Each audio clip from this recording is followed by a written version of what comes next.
Good morning, everybody. It's Peter here from AJS, and it's my pleasure to welcome you to another online demonstration from a jeweler's workshop somewhere around Australia. And this week we're coming to you from sunny Geraldton in Western Australia, and it's my pleasure to introduce Penny. Welcome, Penny. Hi everyone. It's great to have you on board, Penny. And today we're going to be making a silver ring. Would you like to take us through the steps we're going to do today? So we're going to make a sterling silver ring from some sheet, sterling silver sheet. The thickness I'm using today is 0.8. We're going to cut out our band. We're going to anneal and shape, make the ring using mandrels and hammers, and then we'll give the ring a bit of a texture. I've got a little backup ring as well, so that we can maybe, if I've got the time, I'll demonstrate two different types of textures on the ring. Oh, that'd be lovely. Okay, so let's get stuck into it then, Penny. So where do we start? Right, so I'm starting with just a small piece of sterling silver sheet, and the thickness that I'm using today is 0.8. And all I need to do is work out what length I need for the band that I'm going to make. So I would, using my ring measurers, I guess, work out which size ring that I would like to make by simply placing on, working out which one is most comfortable. And then there's an equation that we use to work out, once you've worked out what size ring you'd like to make. So today I've decided that I'm going to make a R, which is a UK size, otherwise known in the US as a 9. When I look at my little chart, it tells me that the inside diameter of that ring is 18.8. I need my calculator. And the equation is very simple. All we have to do is, with that measurement of 18.8, add on the metal thickness, which is 0.8, equals, then multiply that by pi, which is 3.14. And that is 61.5. So now I know exactly how long I need to make that particular sized ring. And I'm going to make this ring 1 centimetre in width, so the width that's going on my finger. So using my little ruler and my little dividers, I'm going to wind out my dividers to the width that I'd like to make the ring, that being 1 centimetre. Once I've got that out to 1 centimetre, I'm then going to hold my dividers or scribe right up level to the edge of the sheet that I'm using, and I'm going to score. Now I'm using a piece that's longer than what I need, and then I will come back and cut it to the right length. So I've just scribed the full length of this piece of metal, 1 centimetre in width, and now I'm going to cut that. So I've got my saw already in my frame, and I can play music on it so it's nice and firm. We need some wax. Now my wax, this is my wax that I've been using ever since I started learning how to make jewelry. So it's just a bit hard, but it does the job, and it's a bit ordinary looking, but you have your favorite things that you like to use over and over again. I run the wax through the back of my saw blade so I'm not clogging up the front of my saw, and not clogging up all the teeth. The trickiest bit to get going is the start point. So just a couple of little down strokes to get my little groove there so I can get my saw going. Once I've got that, I can straighten up my saw blade. I want to try and keep the saw blade as up and down as I possibly can, and a little bit of metal on either side of my V right there, holding on quite firmly. I'm going to saw the full length, making nice long full strokes of the saw, trying to stay to the line that I scribed as best I can. It doesn't matter if we go a little bit off, we can always fix that later. Hold on to the end there so it doesn't wobble around.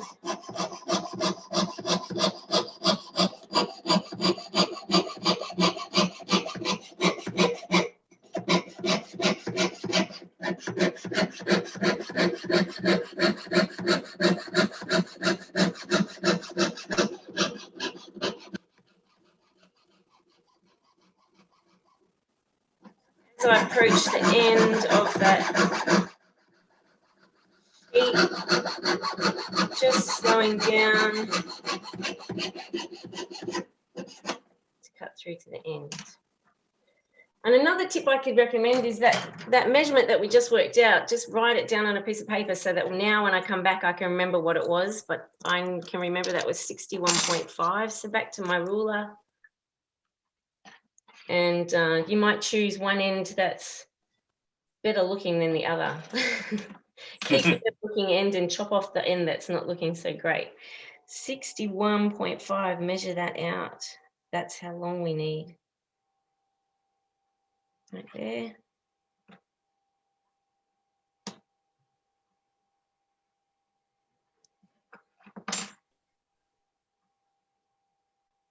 There we go.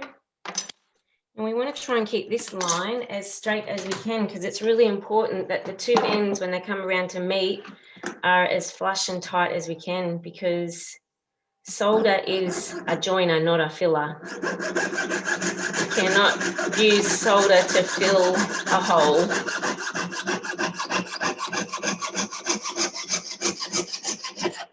There we go.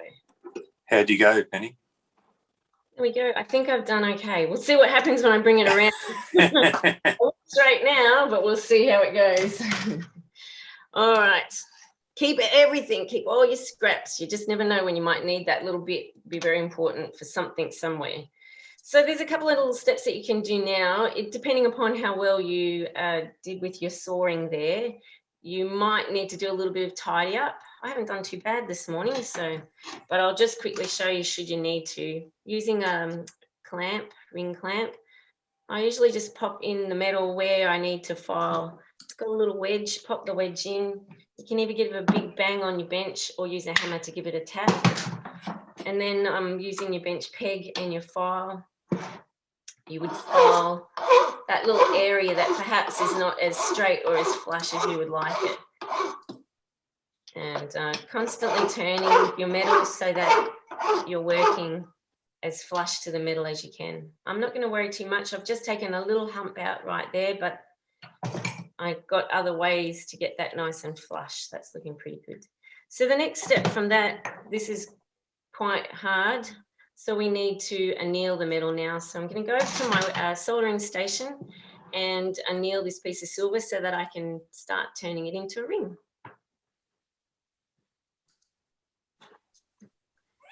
So a bit like my beeswax, my brick is pretty messy, but I just kind of rub my hand over it to make sure that there's no little bits of solder left over from some other project that I was doing and I had forgotten.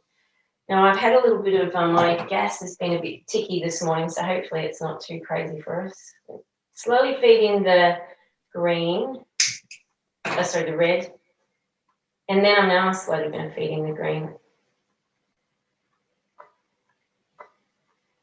So I'm wanting a flame of about that size. I'm going to take the torch above the silver at about this height. I don't want it to be too close, don't want it too far away.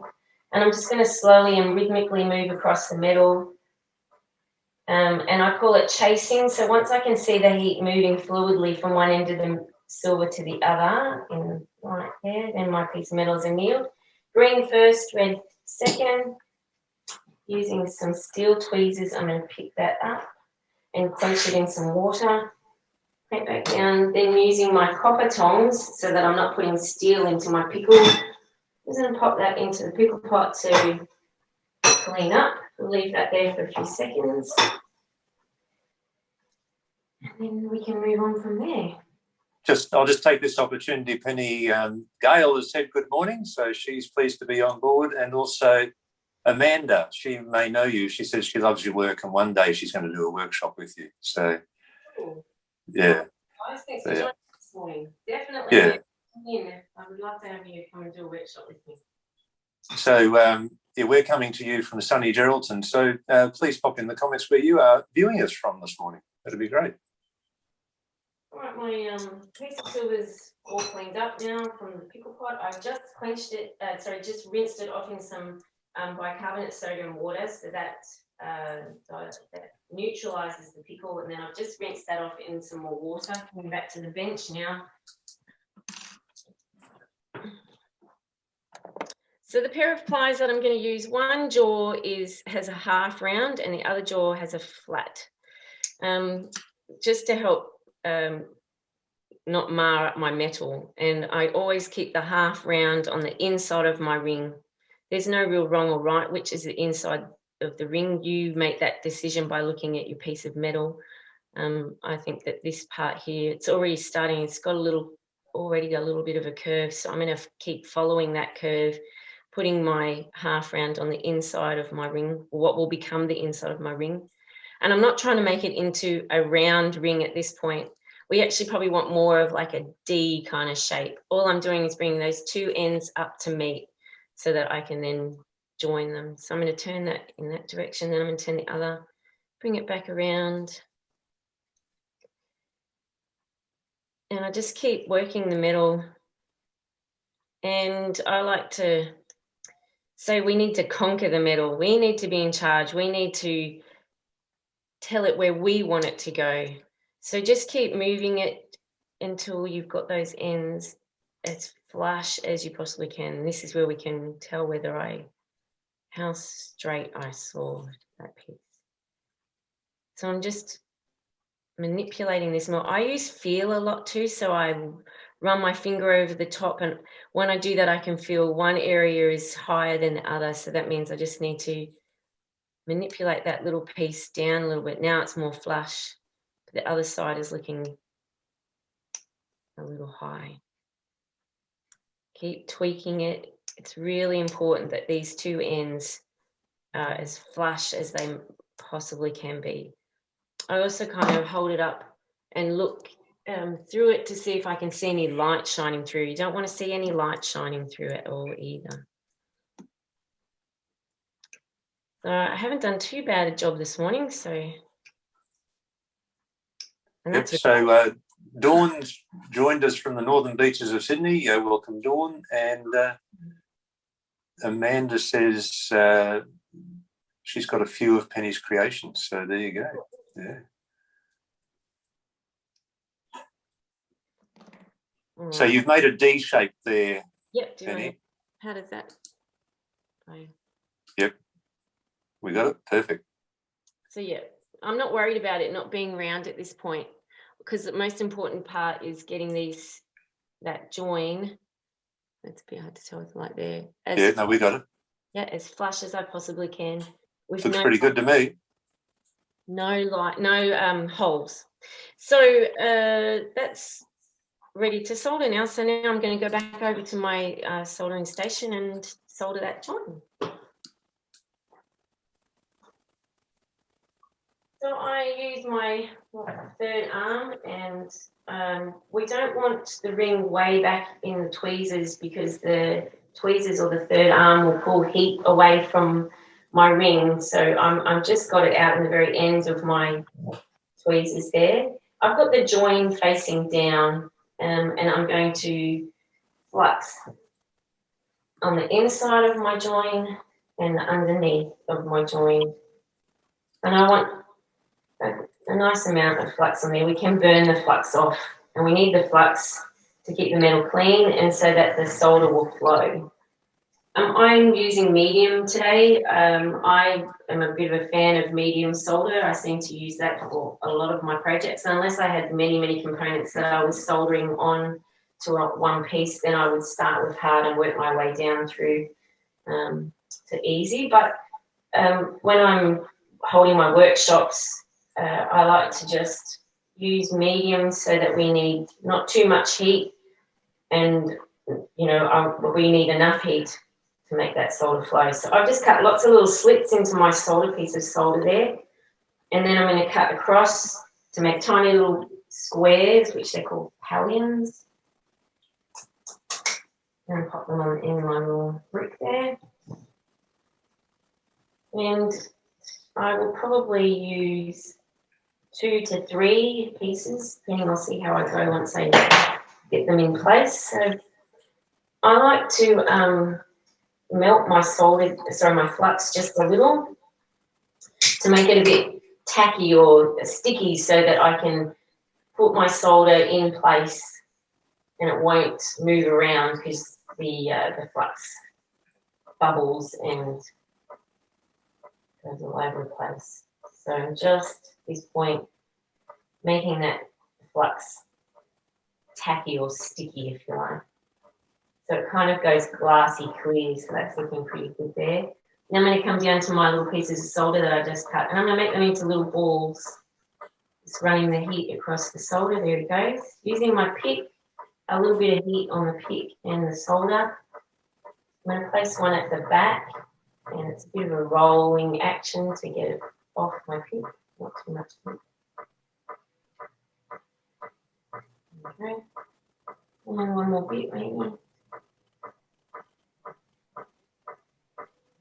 I think I'll just use two. They're nice big bits. Just trying to get that position right on the join.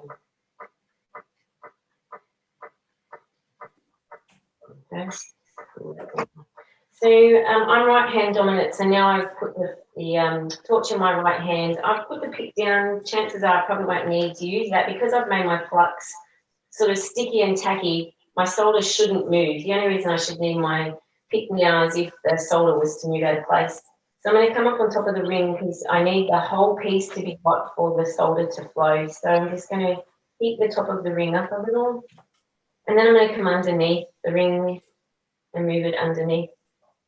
My little balls of solder going quite bright. So I'm going inside the ring now. They're starting to flow. I want it to flow all the way. There it goes. And off the green, then the red. Another tip, hold on to the ring before you open it up and just be careful that those tweezers haven't got hot. Quench, put it down, have a quick squeeze. Yep, that's all soldered. Now I'll pop it into the pickle pot again. And I might leave that there for a little while. Might come back to the bench, and the ring that I was started before I got on the video this morning, I might just do a little quick clean up so that I can have two rings going at once. Just Penny, just before you keep going, a shout out to Kerry from Canberra and Therese from Tassie. There's some nice alliterations there. Yeah. So welcome to those ladies, and we've got a nice little crowd watching us this morning. So back to you, Penny. Cool. So earlier this morning, I just quickly made a ring about half the size of the one that I am making it currently at the moment. It's already soldered. I've already done a little bit of work on the top and the bottom, but if I pop this ring onto my steel block, it's not quite as flush as I would like it. So I'm going to just grab a piece of sandpaper from here. And I'm going to do some figure eights, because if I just push backwards and forwards, wherever I'm putting pressure on the ring, that's the only place that it's going to be evenly removing metal. So to get a good even removement of metal from the whole ring, I'm going to do figure eights. I probably will stand so that I can get better pressure on it. I'm going to push down quite hard, doing figure eight motion, removing the metal evenly off the whole ring, not just in the two positions that I'm pushing down. Now, if I pop that down onto my steel block and I give it a little spin around, that's looking a lot flusher. I'm just looking to make sure that I can't see any gaps between the steel block and my ring. That's looking flush. I'm just going to quickly do the other bit. That one's looking flush as well. Pop that out of the way. I did do just a little quick file on my solder join there, but I think I'll leave the rest of the flex shaft, I think. So I'm going to just quickly hit this ring with the flex shaft while we wait for that other one in the pickle pot still. So I'm using like the little split mandrel. My flex shaft operates like a drill. It's got a chuck. So line up the holes, do it up nice and tight.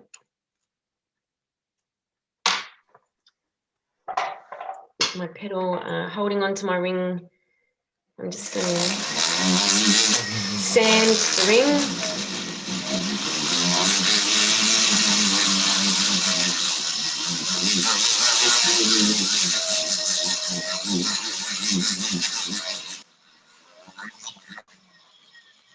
Come back to that solder join and just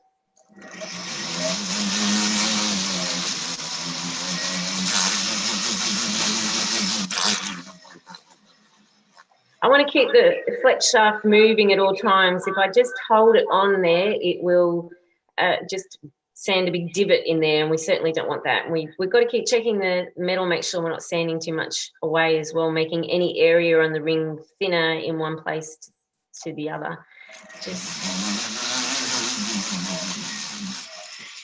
We can do the inside of the ring as well.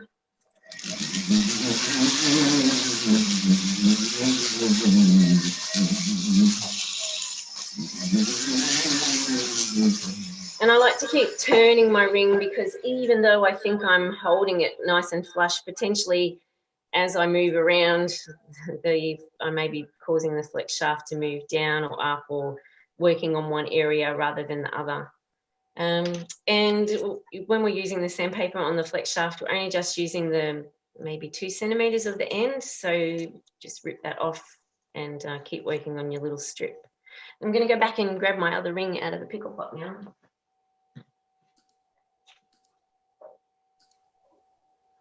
Don't get into the bicarbonate soda to neutralise that pickle. Rinse off the bicarbonate soda. All right, yeah.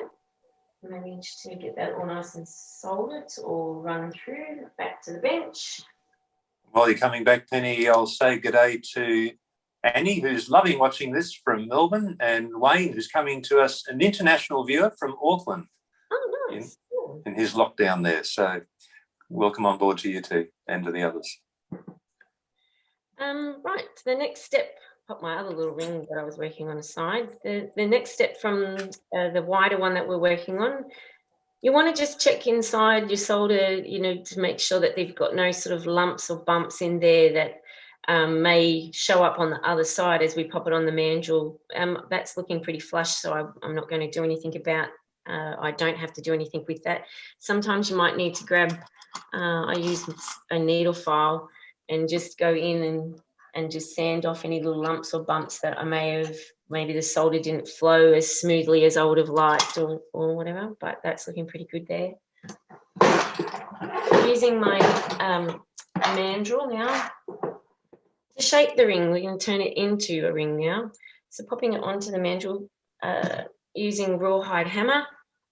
I do use my body a lot, so and you, I don't know, anyone else that maybe has a bit more experience in jewelry making may notice that I sit a lot higher than your average kind of jeweler. I'm a bit self-taught, so I sit a lot higher than what you would probably see a normal jeweler, but it works for me. So I'm going to keep my finger just resting underneath the back of the ring, I guess, at this point, because if I just hit on it while it's out here like this, it'll be just bouncing around, not giving me the result or moving or shaping as I want it to. So I just keep my finger sort of resting under there, tap it down. As I'm hitting it, I'm kind of helping it or coaxing it down the mandrel. Got my hand right down the end of the hammer. There's no point in holding onto it right up here. I've got no real force behind it. Keep coaxing it down.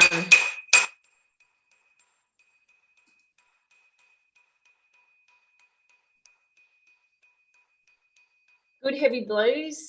So at this point, the bottom end is looking quite tight and firm to the mandrel. Now the mandrel is a cone shape, so if I just keep hitting this ring and pushing it down further, the bottom part of the ring is going to be wide, but the top part is not going to be shaped or the size that I need at all. So I'm keep turning the ring to make sure that I'm shaping the whole ring.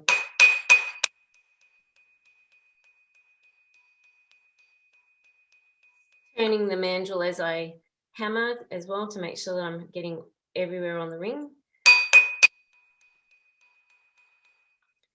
So looking down the mandrel, I can see where I may need to hammer.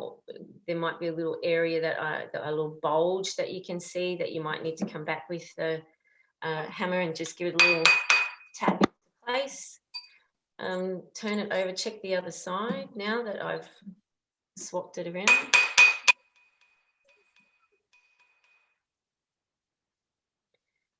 And the other way I like to check my rings. If it gets a little stuck, you just give it a tap off.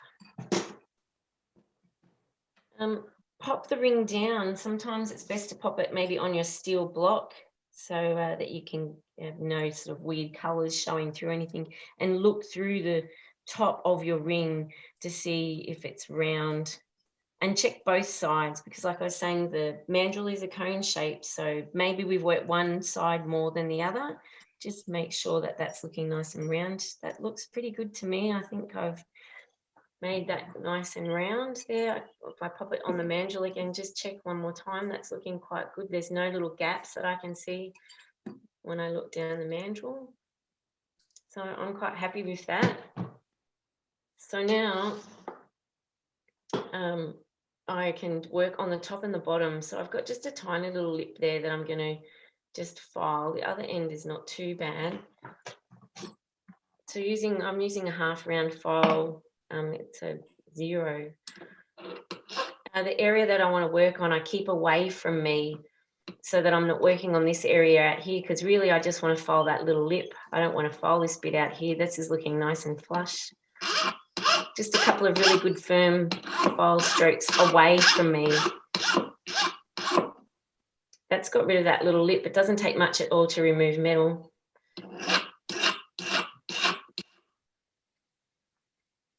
Okay, and now quite a bit of solder came through. I'm just going to, I want to keep moving the shape of the ring. If I just file backwards and forwards in a flat spot, I'm going to end up with a flat spot on my ring. So I need to follow the shape of the ring, and again, keep turning your piece as well. I'm going to switch now to emery board. I've just got a piece of wood. Paint stick works really well. Wrap some sandpaper around your piece of wood. I've got rubber bands. You can tape it. You can do all sorts of things to get it to stay. There's layers of it on there. As these layers wear off, I just cut them off and keep working back till the whole piece is gone. The emery stick is really handy because you've got this really little thin edge that you can work then just on the solder join or any other mark or area that you might have on you. And this is obviously a lot finer gradient than what the file was. So, Penny, I'll just take this opportunity to invite anyone who's got any questions. So please ask so in the comments, and I'm sure you'll be happy to answer them. Yeah, I'll do my best. Can do quick sand all the way around if you like. Coming back to that. Back to that solder join.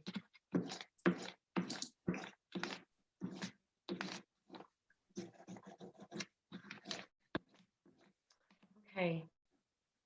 I much prefer to use my flex shaft. I know it's noisy and it's the way that I. Okay, so that's looking pretty good there now. Right, let's put that away. Let's go back to the flex shaft again, a bit like what we were doing with the little one. Just going to whiz around the outside.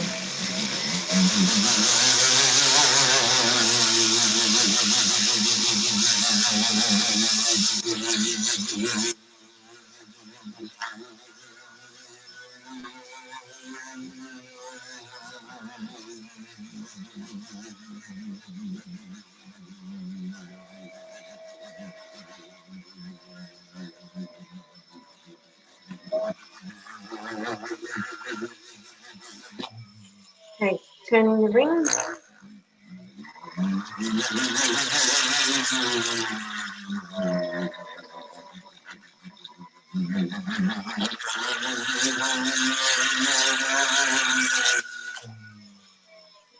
The whiz on the inside. When I'm doing the inside of the ring, I like to hold on to the ring quite firmly. It can quite easily sort of grab onto the mandrel and get caught on here, and it'll be spinning, and of course you're panicking, thinking, oh my gosh, what am I going to do? You just need to take your foot off the pedal, but in the moment it's not the first thing that comes to your mind. So try to hold on to the ring and so that it doesn't get caught and fly up that mandrel.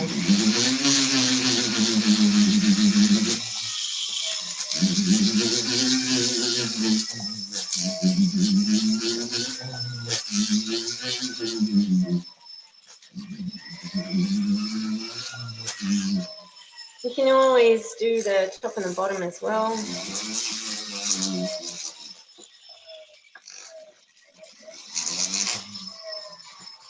So Penny, excuse me, Dawn has asked, would 3M polishing papers work for this too? Do you know? Yes, you can use, I just have a few range of sandpapers, and I've got these little papers here as well, which I think are that sort of, if that's the kind of thing that Dawn's asking about, perhaps.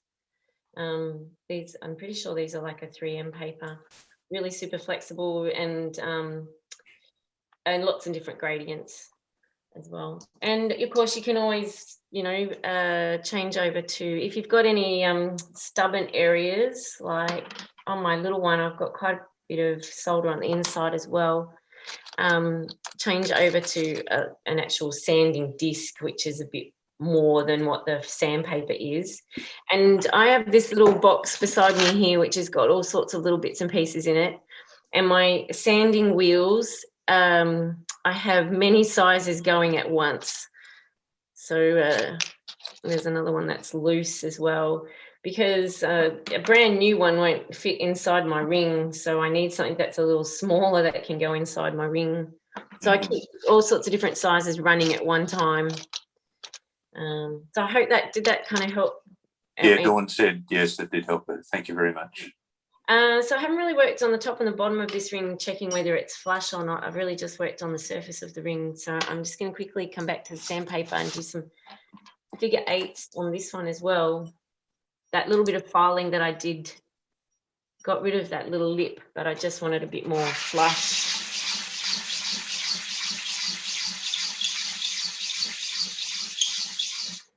Pushing quite firmly. Don't want to muck around, want to get the job done.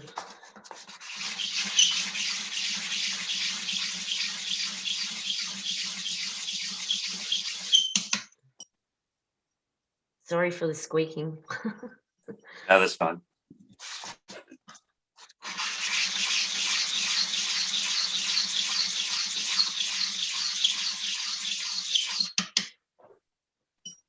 One of my daughters can't make jewelry because any sort of filing or squeaking or anything makes her feel sick. So she'll come down to ask me a question, and if I'm filing, she'll be like, "Oh no, I'll come back later." So yeah, I'm kind of happy with that. It's looking pretty flush on top and bottom. So I'd like to now just go back, and I am the queen of fire scale. And I believe there are products that you can get to coat your metal with fire to prevent fire scale, but I've never really used them. I just battle my way through with the fire scale. So if anyone's wondering what fire scale is, as you heat the metal up, it pulls out different components in the silver, and it causes this grey haze through the metal.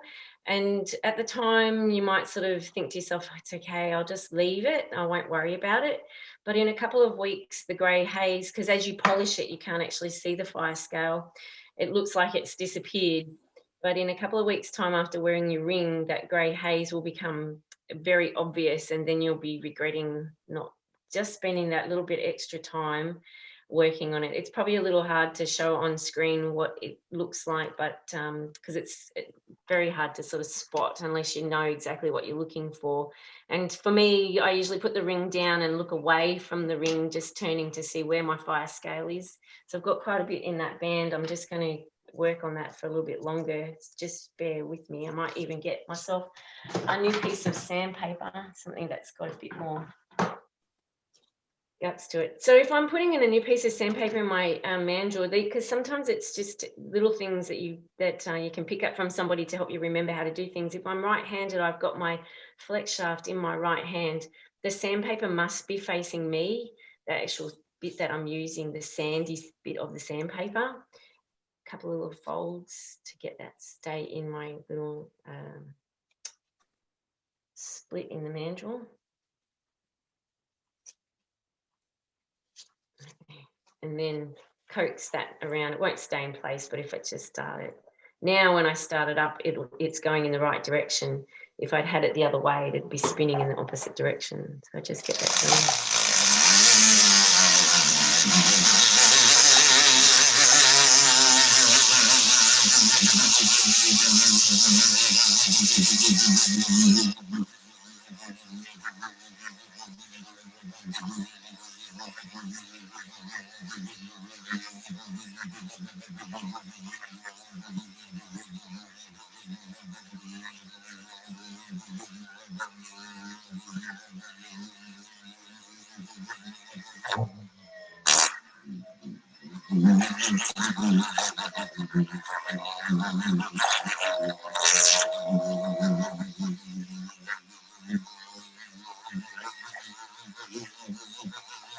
Okay, amazing what a new piece of sandpaper can do. That got rid of that fire scale pretty quickly, so I'm very happy with that.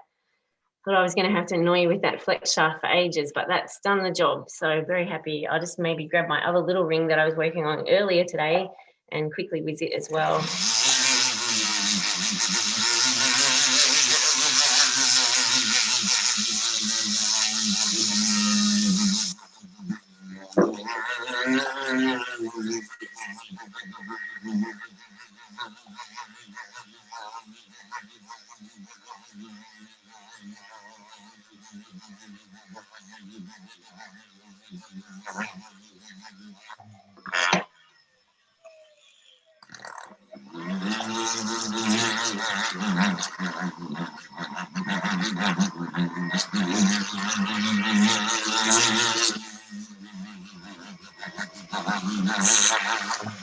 Okay, number 2. All right, so let's have a look at the inside of the ring. I'm just looking for my solder join. I think, you know, if you've got to look that hard.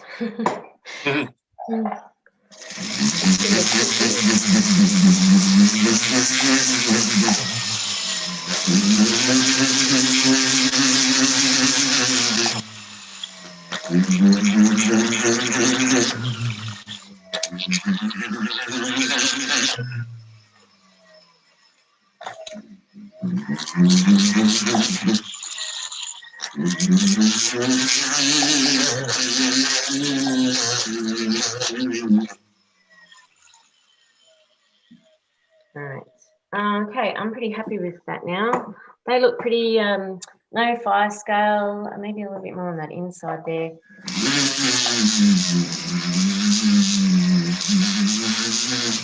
Some people might say, you know, especially if you're just making a ring for yourself, is it really going to matter if the fire scale's on the inside, because that's going to be on my finger and you're not going to be able to see the fire scale. But for me, I will always know it's there, so I'm a bit of a perfectionist. I like to get rid of it.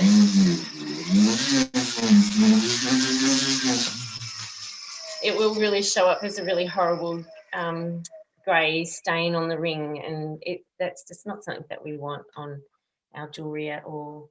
All right, so pretty much we've got those 2 rings finished. Now we would choose what we would like to do to the surface of the ring, and I should pop this on and just see how close I got to my size. Yeah, that's a 9, so that's worked out really good. So I think what I'd like to do is with my little skinny ring that I've made here, I'm going to give it a texture using a ball peen hammer, and the other one I'm going to give a beveled edge, and then using the mezzi wheel give it a really nice sort of texture through the center. I had somebody come and do a workshop a couple of weeks ago, and we played around with doing textures and things on the rings, and we just played, and the mezzi wheel left this amazing, almost makes it look a glittery diamond, and then we did this high polish beveled edge on the either top and bottom, and that came up really nice. So now I want one of those rings. So if I might actually do the beveled edge first, I think. That's what I'll do, and then I can always come back and tidy. So with the beveled edge, using my half round file, what I do is kind of imagine that there's a little line, maybe 1 or 2 millimeters, just scored in my ring all the way around, and that's where I'm going to file to. I'm just I wouldn't say I'm halving the thickness of the wall, but I'm certainly just taking the harshness of the straight edge off that ring. So just again, firm strokes, push away from your ring all the way around, trying to keep it as even as I can. Removing the same amount of those edges. So if I look back at the ring, I can see it's just started to get this really nice edge to it. So now it's not just straight.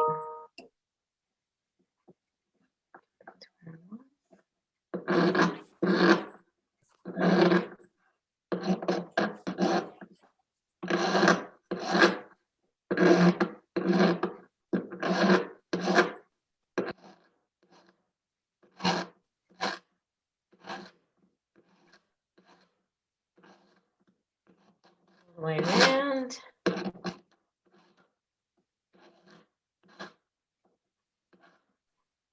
Do the other side.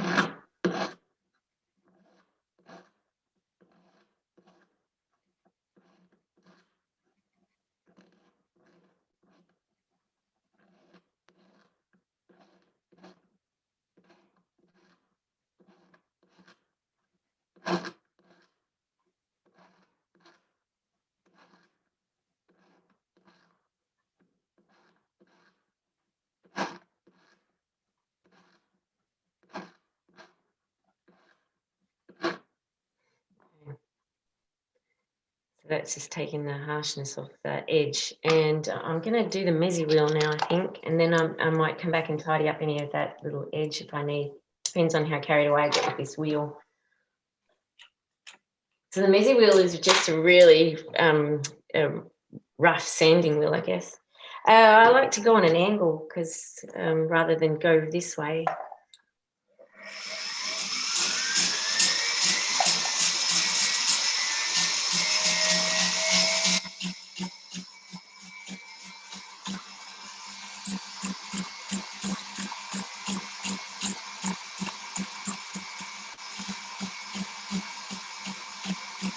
Not pushing too hard because this mezzi wheel can dig in quite a lot, and I want to keep it nice and even. I'm going all the way around, and then I'm going to backtrack and see if there's any spots that I miss. Just gently running that mezzi wheel across the surface of the ring.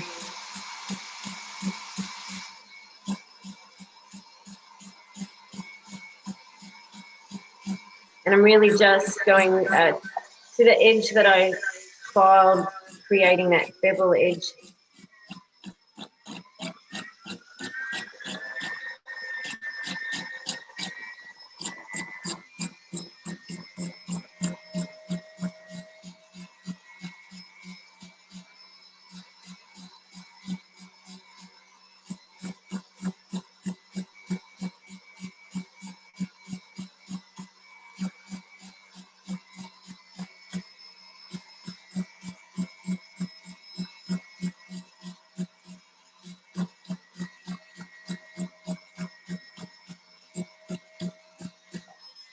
Yeah.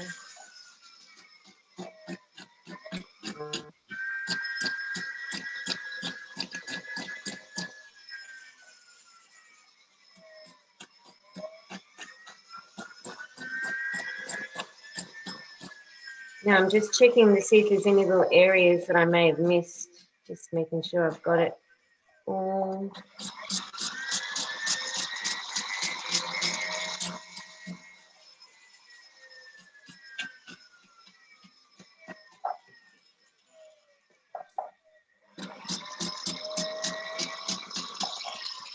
Okay. Yep. Now I'm going to go back to my sandpaper. Fix up that edge that I just filed, give that beveled look. Oh, Penny, Daphne's just asked, could we see a close-up of the mezzi wheel? Oh, yeah. I'll just get it on the side there. Hang on. Yep. Radio. Just a bit further away. Yeah, that's it. It's quite rough. So if I bring the ring up as well. Bit hard to see the light. But it gives like a quite like if I run my fingers over it, it's actually quite rough at this point. I will just use one of my other papers just to take any little bits that are a bit catch on there. But because I've run it on an angle, I've got quite a nice sort of angle to that mark that I've left on the ring. But the mezzi wheel is quite stone-like, I guess. That's the way I feel it. Okay. So I'm going to use the sandpaper again to go back to those beveled edges, just to take any of the file marks out that I had on there, because I want those little edges to be have a high polish finish. So then it'll be a different point to the area that I've just used the mezzi wheel on. Keeping now my flex shaft on an angle. Really only just sanding the area I filed. At the same time, I'm just keeping an eye on that area that I used the mezzi wheel on. There may be some areas that I missed, just checking 2 places at once.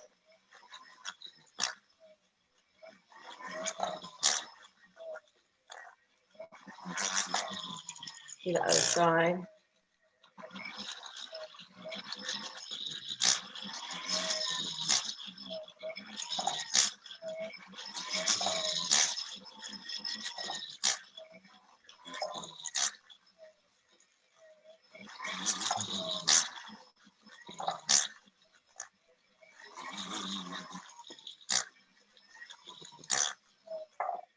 Okay, so now I've got 2 sort of smooth edges that have a little angle on it. So I've taken the harshness off that finish of the sheet. I've got my nice texture through there. Even with me just handling it, that has smoothed out a little. I'm going to now switch to some of my other papers to keep giving that little edge a shine, get that edge as shiny as I can.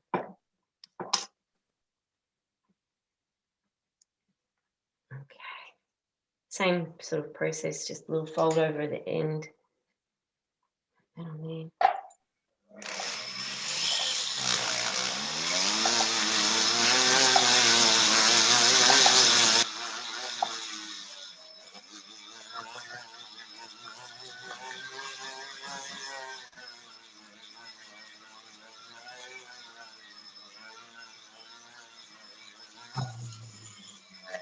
These papers work a treat. They really bring up the finish pretty quickly.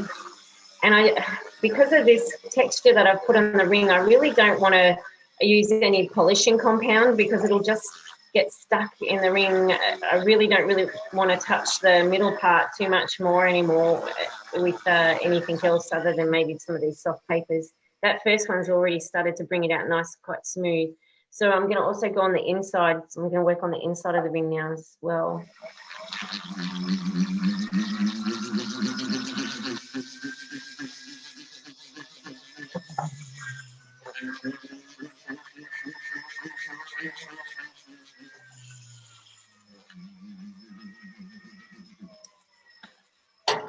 These papers, just like any other sandpaper, all different gradients. And while we're using it in the way that I am here, we're only just using the tiny little bit of the end. These ones are a bit harder to rip, so I'll just cut that off. No more of use. And I'm going to go down finer again.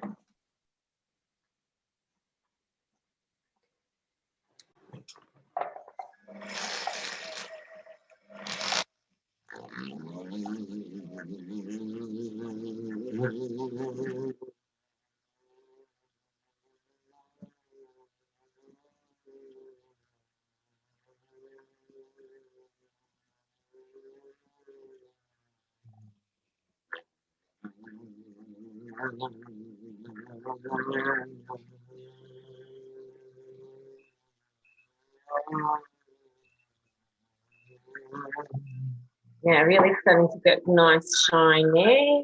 Quickly go on the inside as well.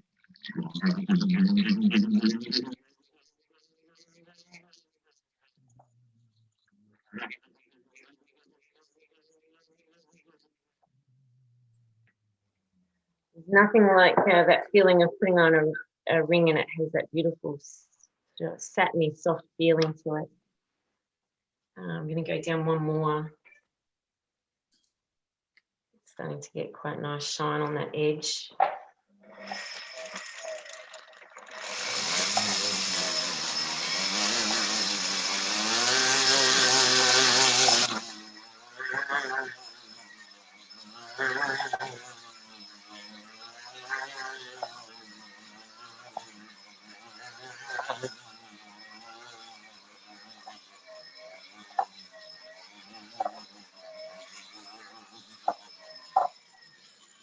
Other side.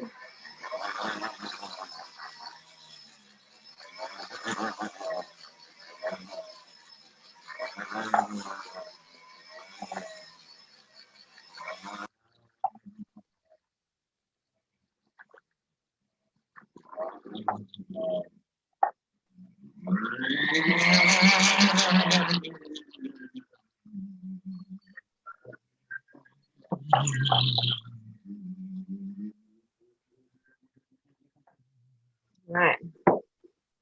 So now I've got a real definite shiny edge to that polish that's to the surface in the middle. It's nice and shiny, nice and smooth. I can't feel any real sort of little bits that are catching or any harshness anywhere there. And it's lovely and smooth and shiny on the inside. So yeah, I think that piece is probably finished. Hey, hallelujah. Can we get a close-up of that, Penny? Yep. It really makes it a bit hard. Yeah, we can certainly see the shiny inside and the shiny edges. Yeah. And it's just got a nice soft texture. Yeah. Mm. Different lights make in different lighting, when it kind of looks a bit glistening. Mm-hmm. Do you want me to show you how to hammer the little one? Have we got time to do that? We've only got 3 minutes to go, so we might perhaps have a little hammer. Right. Just to, yeah. Quickly bang it out. Yeah. Pop it back onto your mandrel. Grab yourself a ball peen hammer. This is my favourite. That's why it's in the drawer, not up on the on my pegboard. I would just start on the edge.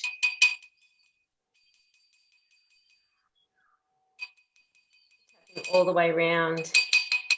I don't want to force it down the mandrel. I'm keeping it a little loose because if I start forcing down the mandrel, it will no longer. It will grow. It will no longer be the size that I was hoping for them to be. All the way around.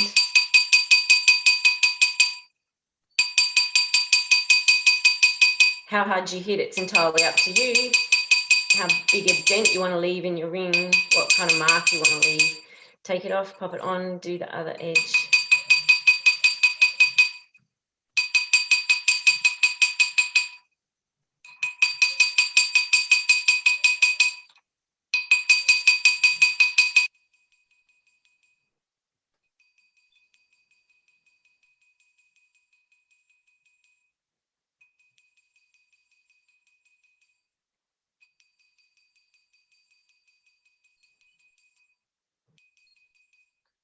So both the edges are done, take it off, and then you would go up another level all the way around, take it off, go up another level, go all the way around until those 2 points meet in the middle, and you've got a nice hammered texture all over.